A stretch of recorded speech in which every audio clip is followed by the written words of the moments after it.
Hello everyone, this is Yuvraj. இந்த வீடியோல நம்ம என்ன பார்க்க போறோம்னு சொல்லி கேட்டிங்கன்னா ஏப்ரல் 3rd வீக்கான Nifty bank today Elliott wave structure பார்த்துடலாம். ஸோ ரெண்டுக்குமே நம்ம வீக்லி சார்ட் பார்த்து ரொம்ப நாள் ஆச்சு. ஸோ இந்த இடத்துல முடிஞ்ச அளவுக்கு நம்ம டீட்டெயிலாக பார்த்துடலாம். ஸோ ரீசெண்டாக குளோபல் மார்க்கெட்டை பொறுத்து நல்ல ஒரு கரெக்ஷன் கொடுத்துருக்கான். ஸோ நம்ம மார்க்கெட்டும் கரெக்ஷன் ஃபேஸ்க்கு திரும்புறதுக்கான பாசிபிலிட்டி இருக்குன்னு சொல்லிட்டு எதிர்பார்க்காங்க. பட் இந்த இடத்துல நமக்கு வேவ் கவுண்ட் வந்து என்ன சொல்லுதுன்னு சொல்லிட்டு நம்ம பார்த்துடலாம். ஃபர்ஸ்ட் நான் வீக்லி சார்ட்டுக்கான வேவ் கவுண்ட் எடுத்து காட்டுறேன். ஸோ இந்த இடத்துல நம்ம வீக்லி சார்ட்டை பொறுத்தல எந்த மாதிரி எடுத்துருக்கேன்னு சொல்லி கேட்டிங்கன்னா ஒரு தேர்ட் எக்ஸ்டென்ஷனாக எடுத்திருக்கேன். ஸோ தேர்ட் எக்ஸ்டென்ஷனை பொறுத்தளவு நமக்கு இந்த இடத்துல ஸ்டார்ட் ஆகிறான். இது நம்ம தேர்ட் எக்ஸ்டென்ஷனுக்கான 0வாக இருக்கும். தேர்ட் எக்ஸ்டென்ஷனுக்கான ஃபர்ஸ்ட் வே, தேர்ட் எக்ஸ்டென்ஷனுக்கான செகண்ட் வே, தேர்ட் எக்ஸ்டென்ஷனுக்கான தேர்ட் வே, இது நமக்கு 4th ஆயிருக்கும். எக்ஸ்டென்ஷனுக்கான 5th தான் இப்போதைக்கு நமக்கு ப்ராக்ரஸிங் இருக்கான். ஸோ அதுக்கான சப்வே பார்க்கும்போது 5th நமக்கு எக்ஸ்டென்ஷன் நடக்கிறான். அந்த எக்ஸ்டென்ஷனுக்கான ஃபர்ஸ்ட் வே, அந்த எக்ஸ்டென்ஷனுக்கான செகண்ட் வே, அந்த எக்ஸ்டென்ஷனுக்கான தேர்ட் தான் ப்ராக்ரஸிங் இருக்கான். ஸோ அதனுடைய சப்வே நம்ம பார்க்கும்போது இந்த கிரீன் கலரில் ஃபர்ஸ்ட் வே, கிரீன் கலருக்கான செகண்ட் வே, கிரீன் கலருக்கான தேர்ட் வே, கிரீன் கலருக்கான 4th கம்ப்ளீட் ஆகிட்டு நமக்கு கிரீன் கலருக்கான 5th ப்ராக்ரஸிங் இருக்கான். இது இன்னும் கொஞ்சம் டீட்டெயிலாக பார்க்கணும்னு சொல்லி கேட்டிங்கன்னா நம்ம டே சார்ட்டில் பார்க்கலாம். ஸோ டே சார்ட்டுக்கு மூவ் ஆகிறதுக்கு முன்னாடி ஹையர் டீரில் நமக்கு என்ன ப்ராக்ரஸிங் தான் சொல்லி பார்க்கும்போது நமக்கு 5th வே ப்ராக்ரஸிங் இருக்கான். ஸோ 5th நமக்கு டிஸ்ட்ரிபியூஷன் வேவ். ஸோ இதை பேஸ் பண்ணி நம்ம டே சார்ட்டுக்கான சென்டிமெண்ட் பார்க்கலாம். ஸோ நான் டே சார்ட்டுக்கு மூவ் ஆகிறேன். ஸோ டே சார்ட்டை பொறுத்தளவு முன்ன சொன்ன மாதிரி நமக்கு இந்த கிரீன் கலருக்கான 5th ப்ராக்ரஸிங் இருக்கான். ஸோ இங்கேயும் நமக்கு கிரீன் கலரில் 5th ப்ராக்ரஸிங்கிறதுனால 5th சென்டிமெண்ட்ன்றது நமக்கு டிஸ்ட்ரிபியூஷன் வேவ் தான். ஸோ அதை பேஸ் பண்ணி பார்க்கும்போது நமக்கு இந்த இடத்துல மொமெண்ட்டும் அந்தளவுக்கு ஷார்ப்பான மொமெண்ட் நடக்கல, நமக்கு கன்சல்டேஷன் ஸ்ட்ரக்சர் தான் கிடச்சிருக்கான். ஸோ இதை பேஸ் பண்ணி நமக்கு வரக்கூடிய செஷன் எந்த மாதிரி போகலாம்னு சொல்லி கேட்டிங்கன்னா ஸ்ட்ரக்சர் நமக்கு இன்னும் கன்டினியூஷன் தான் இண்டிகேட் பண்ணுறான். அதாவது நமக்கு 5th ஒரு டயகனல் பேட்டர்னில் போகிறான். டயகனலுக்கான சப்வே நம்ம பார்க்கும்போது இது நமக்கு 0வாக இருக்கும். ஃபர்ஸ்ட் வே, செகண்ட் வே, நமக்கு தேர்ட் ப்ராக்ரஸிங் இருக்கான். இந்த இடத்துல நம்ம தேர்டை கம்ப்ளீட் பண்ணாலும் வரக்கூடிய கரெக்ஷனை பொறுத்து நமக்கு 4th வேவ் தான். ஸோ 4th பொறுத்து நமக்கு வழக்கமாக சொல்கிற மாதிரி கன்சல்டேஷன் பேட்டர்ன் தான் பெரிய அளவுக்கு கரெக்ஷன் கொடுக்காது. மேக்ஸிமம் எவ்வளோ தூரம்லாம் சொல்லி கேட்டிங்கன்னா 38லேருந்து 61 வரைக்கும் கரெக்ஷன் கொடுக்கலாம்.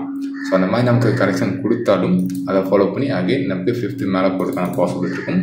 அந்த மாதிரி போகும்போது தான் நமக்கு க்ரீன் கலருக்கான 5th கம்ப்ளீட் ஆகும். ஸோ இங்கேயும் என்னதான் 5th கம்ப்ளீட் ஆனாலும் பெரிய அளவுக்கு கரெக்ஷன் கொடுக்குமான்னு சொல்லி கேட்டிங்கன்னா அது வீக்லிக்கான தேர்ட் எக்ஸ்டென்ஷன் இண்டிகேட் பண்ணுறான். இந்த இடத்துல தேர்ட் கம்ப்ளீட் ஆகும்போது அதை ஃபாலோ பண்ணி நமக்கு 4th கரெக்ஷன் தான் கொடுக்கும். அகைன் 4th கன்சல்டேஷன் பேட்டர்ன் பெரிய அளவுக்கு கரெக்ஷன் கொடுக்காது. ஸோ ஸ்ட்ரக்சர் படி பார்க்கும்போது வேவ் பாயிண்டானது நமக்கு என்ன இண்டிகேட் பண்ணுறா சொல்லி கேட்டிங்கன்னா மார்க்கெட் நமக்கு மோரல்லெஸ் கன்சல்டேஷன் தான் இண்டிகேட் பண்ணுறான். அதாவது மினிமம் ஒரு 2 month ஆகுது நமக்கு கன்சல்டேஷன் நடக்கலாம். இதுதான் நமக்கு வேவ் பாயிண்ட் இண்டிகேட் பண்ணுறது. ஸோ இந்த வாரத்துக்கான ஸ்ட்ரக்சர் என்னன்னு சொல்லி கேட்டிங்கன்னா நமக்கு இந்த கரெக்ஷனும் அதை ஃபாலோ பண்ணி 5th புல் பேக்கும் நடக்கிறதுக்கான ப்ராபபிலிட்டி இருக்கும். இதை நம்ம 4 hour சார்ட்டில் பார்த்துடலாம். ஸோ நான் 4 hour சார்ட்டுக்கு மூவ் ஆகிறேன். ஸோ 4 hour சார்ட்டில் இதுக்கான டார்கெட்டும் சப்வே கொண்டும் பார்த்துடலாம். 4th பொறுத்தவரை நமக்கு ஒரு ட்ரையாங்கிள் ஸ்ட்ரக்சரோ 3 வே கொண்ட ஒரு கரெக்ஷனும் நடக்கிறதுக்கான ப்ராபபிலிட்டி இருக்கும்.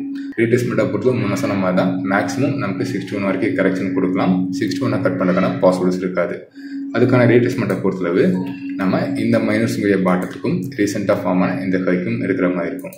ஸோ நமக்கு மண்டே மார்க்கெட் எந்த மாதிரி ஓப்பன் ஆகலாம்னு சொல்லி கேட்டிங்கன்னா குளோபல் மார்க்கெட்டை பொறுத்தவரை நமக்கு நெகட்டிவ் தான் க்ளோசிங் வச்சிருக்கான். அதே மாதிரி கிஃப்ட் நிஃப்டியும் நமக்கு நெகட்டிவ் சென்டிமெண்ட் தான் காட்டுறதுனால மோஸ்ட்லி மண்டே மார்க்கெட்டானது நமக்கு கேப் டவுன் ஓப்பன் ஆகலாம். அந்த மாதிரி நமக்கு கேப் டவுன் ஓப்பன் ஆச்சுன்னா இந்த இடத்துல 38 நல்ல ஒரு சப்போர்ட்டாக ரியாக்ட் ஆகும். மார்க்கெட் நமக்கு 38 சப்போர்ட் எடுக்கும் பட்சத்தில் இது நமக்கு கரெக்ஷனுக்கான ஏலக்காக இருக்கும். அதை ஃபாலோ பண்ணி பி ஆனது ஒரு மைனர் புல் பேக் கொடுக்கலாம். புல் பேக்காக இருந்தாலும் பெரிய அளவுக்கு மேலே போகாது, ஒரு மைனர் புல் பேக்காக தான் இருக்கும். அதை ஃபாலோ பண்ணி அகைன் மார்க்கெட் 38 கட் பண்ணிட்டு கரெக்ஷன் கொடுக்கலாம். அது எவ்வளோ தூரம் வரும்னு சொல்லி கேட்டிங்கன்னா மேக்ஸிமம் 61 வரைக்கும் வரலாம். 61 கட் பண்ணால் மட்டும் நீங்கள் 78 வரைக்கும் இருப்பாருங்க. என்னோட எக்ஸ்பெக்டேஷன் மார்க்கெட் 61 கட் பண்ணாது. மார்க்கெட் 61 ரீச் பண்ணும்போது நம்ம இந்த இடத்துல 4th கம்ப்ளீட் பண்ணிட்டு அதை ஃபாலோ பண்ணி 5th புல் பேக் எதிர்பார்க்க போகிறோம். ஸோ 5th பொறுத்தளவு நமக்கு மார்க்கெட் ப்ரீவியஸ் கட் பண்ணிட்டு மேலே போகிறதுக்கான பாசிபிலிட்டிஸ் இருக்கும். இந்த வாரம் இந்த ஸ்ட்ரக்சரை பேஸ் பண்ணி பார்க்கும்போது மார்க்கெட் கரெக்ஷன் கொடுத்துட்டு அகைன் புல் பேக் கொடுக்கும்போது நமக்கு ரேஞ்ச் பவுண்ட் மார்க்கெட்டோட க்ளோசிங் வைக்கிறதுக்கான பாசிபிலிட்டிஸ் இருக்கும்.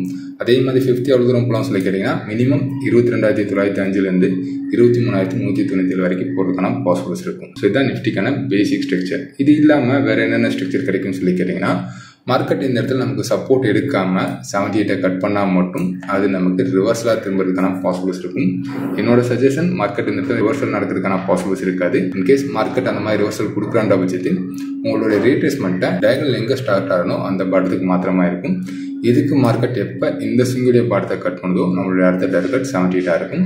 78 நம்ம வழக்கமாக சொல்கிற மாதிரி ஒரு மேஜர் சப்போர்ட்டாக இருக்கும். 78 கட் பண்ணால் மட்டும் சிங்குடைய பாட்டம் வரைக்கும் இருப்பாருங்க.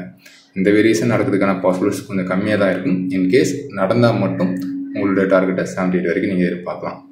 ஸோ இது ஒரு கைண்ட் ஆஃப் வேரியேஷன். அப்படி இல்லாமல் இந்த இடத்துல வேறு என்ன மாதிரி ஸ்ட்ரக்சர் கிடைக்கலாம் சொல்லி கேட்டிங்கன்னா, இந்த இடத்துல மார்க்கெட் என்ன தான் நமக்கு வரக்கூடிய சீசன் கேப்லனே கொடுத்தாலும் நமக்கு இந்த மைனர் ஸ்விங்குடைய பாட்டத்துக்கும் ரீசெண்டாக ஃபார்ம் ஆன இந்த ஹைக்கும் ரேட்டஸ்மெண்ட் எடுக்கும்போது இதுக்கு 38 கட் பண்ணாமல் நமக்கு கன்சால்டேஷன் கொடுக்குறதுக்கும் பாசிபிள்ஸ் இருக்கும். அதாவது மார்க்கெட் கரெக்ஷனே கொடுத்தாலும் 38 கட் பண்ண முடியாட்டி ஃபர்ஸ்ட் நமக்கு ரேஞ்ச் மார்க்கெட் ஃபார்ம் ஆகலாம். இந்த ரேஞ்சை பொறுத்தவரை நமக்கு என்ன இண்டிகேட் பண்ண சொல்லி கேட்டிங்கன்னா, வழக்கமாக சொல்கிற மாதிரி ராலியாக ஃபாலோ பண்ணி நமக்கு கன்சால்டேஷன் கொடுக்கும்போது அது நமக்கு ராலி கன்யூஸ் தான் இண்டிகேட் பண்ணும். வேவ் கவுண்டில் எந்த ஒரு சேஞ்சஸும் இருக்காது. இது டயகனுக்கான ஃபர்ஸ்ட் வேவ், டயகனுக்கான செகண்ட் வேவ், டயகனுக்கான தேர்ட் வேவ், கன்சால்டேஷன் ஆனது நமக்கு டயகனுக்கான 4th இருக்கும். வரக்கூடிய ராலியானது நமக்கு டயகனுக்கான 5th தான் இருக்கும். ஸோ இதான் நிஃப்டிக்கான என்னோட எக்ஸ்பெக்டேஷன். ஓகே, பேங்க் டீ இந்த மாதிரி இருக்கான்னு சொல்லிட்டு பார்த்துடலாம். ஸோ இந்த இடத்துல பேங்க் டீக்கான வேவ் கவுண்ட் ஸ்லைட்லி வேரி ஆகும். அதே மாதிரி கொஞ்சம் காம்ப்ளிகேட்டடாகவும் இருக்கும். நீங்கள் வேவ் கவுண்ட்டில் கான்சன்ட்ரேட் பண்ண வேணாம், சிம்பிளாக டைரக்ஷன் மட்டும் பார்க்கும்போது உங்களுக்கு கிளாரிட்டியாக இருக்கும். ஸோ டைரக்ஷனை பொறுத்தளவு எங்கேயும் நமக்கு ரேஞ்ச் மார்க்கெட் தான் இண்டிகேட் பண்ணுவோம். அது எப்படின்னு சொல்லிட்டு பார்த்துடலாம். இந்த இடத்துல வேவ் கவுண்டை பொறுத்து நான் எந்த மாதிரி எடுத்திருக்கேன்னு சொல்லி கேட்டிங்கன்னா, இந்த 2020 ஃபார்ம் ஆன இந்த கரெக்ஷனாக 4th கன்சிடர் பண்ணியிருக்கேன். இப்போதைக்கு இந்த ராலியை பொறுத்தவரை நான் 5th கன்சிடர் பண்ணியிருக்கேன். ஸோ இது ஏன் இந்த இடத்துல நான் 4th கம்ப்ளீட் பண்ணிட்டு இதை 5th மென்ஷன் பண்ணியிருக்கேன்னு சொல்லி கேட்டிங்கன்னா, இந்த சப்வே நம்ம பார்க்கும்போது இது சிம்பிளாக உங்களுக்கு புரியும். எப்படின்னு சொல்லிட்டு பார்த்துலாம். இது 5th எக்ஸ்டென்ஷனுக்கான ஃபர்ஸ்ட் வே, 5th எக்ஸ்டென்ஷனுக்கான செகண்ட் வே, ப்ராக்ரஸிங்கை பொறுத்தவரை நமக்கு தேர்ட் வே. ஸோ தேர்ட் வேவ்க்கான கேரக்டர் என்னன்னு சொல்லி கேட்டிங்கன்னா, எப்பவுமே ஷார்ப்பான வேவாக இருக்கணும். அதே மாதிரி எப்பவுமே லாங்கஸ்ட் வேவாக இருக்கும். இந்த இடத்துல நமக்கு அந்த ஸ்ட்ரக்சர் கிடச்சிருக்கான்னு சொல்லி பார்க்கும்போது பெரிய அளவுக்கு ஷார்ப்பான மூவ்மெண்ட் நடக்காமல் நமக்கு கன்சல்டேஷனோட போயிருக்கான். அதே மாதிரி லாங்கஸ்ட் வேவ் நடக்கலாம்னு சொல்லி கேட்டிங்கன்னா அதுக்கான ஸ்ட்ரக்சரும் நமக்கு கிடைக்கல. ஸோ அப்போ இந்த ராலியானது நமக்கு தேர்ட் வேவ்க்கான ஸ்ட்ரக்சரை ஃபாலோ பண்ணதுனால மோஸ்ட்லி டயகனல் மட்டும் தான் தேர்ட் இந்த மாதிரி ஸ்ட்ரக்சர் கிடைக்கும். ஸோ டயகனல் நமக்கு எங்கே ஃபார்ம் ஆகும்னு சொல்லி கேட்டிங்கன்னா, ஒன்று ட்ரெண்டோட பாட்டம், அதாவது ஃபர்ஸ்ட் வேவ்ல ஃபார்ம் ஆகும், இல்லை ட்ரெண்டோட டாப் 5th வேவ்ல ஃபார்ம் ஆகும். இந்த இடத்துல மார்க்கெட் நமக்கு ட்ரெண்டோட டாப் இருக்கனால இது நம்ம 5th கன்சிடர் பண்ணலாம். ஸோ அதை பேஸ் பண்ணி தான் இது நான் 4th ஆகும், இப்பொழுதுக்கு நடக்கக்கூடிய ராலியை 5th ஆகும் நான் மென்ஷன் பண்ணியிருக்கேன். ஸோ மறுபடியும் நீங்கள் கவனிக்க வேண்டிய விஷயம், வேவ் கவுண்டில் நீங்கள் கன்சிடர் பண்ண வேணாம், சிம்பிளாக டைரக்ஷன் மட்டும் பாருங்கள். ஸோ இதை நம்ம தேர்டாக கன்சிடர் பண்ணும்போது நமக்கு வரக்கூடிய கரெக்ஷன் ஆனது என்னவா இருக்குன்னு சொல்லி கேட்டிங்கன்னா 4th தான் இருக்கும். ஸோ 4th நம்ம வழக்கமாக சொல்கிற மாதிரி கன்சல்டேஷன் பேட்டர்ன் பெரிய அளவுக்கு கரெக்ஷன் கொடுக்காது. ஸோ இதான் நமக்கு வீக்லி சார்ட் சொல்கிறது. டே சார்ட்டில் இதுக்கான சப்வே நம்ம பார்த்துடலாம். ஸோ நான் டே சார்ட்டுக்கு மூவ் ஆகிறேன். ஸோ டே சார்ட்டில் இதுக்கான சப்வே நம்ம பார்க்கும்போது இது தேர்ட் வேவ் ஸ்டார்ட் ஆன இடம் 0 இருக்கும்.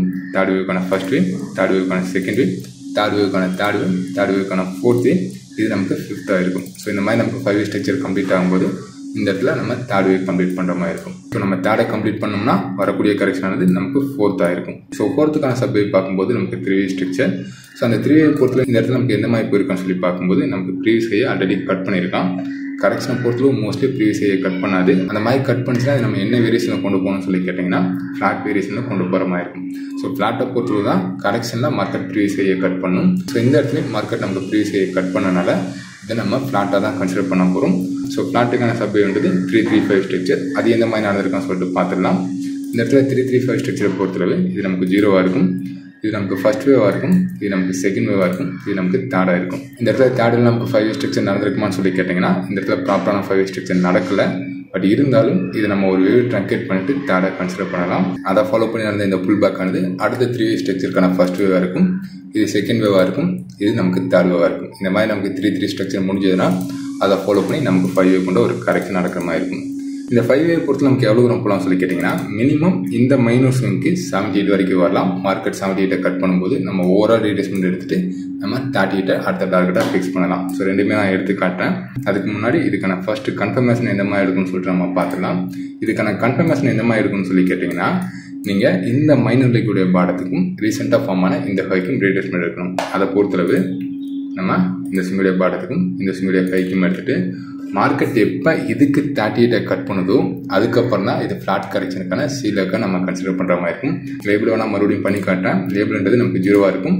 A, B, C தான் நமக்கு 5 வேவ் ஸ்ட்ரக்சர்.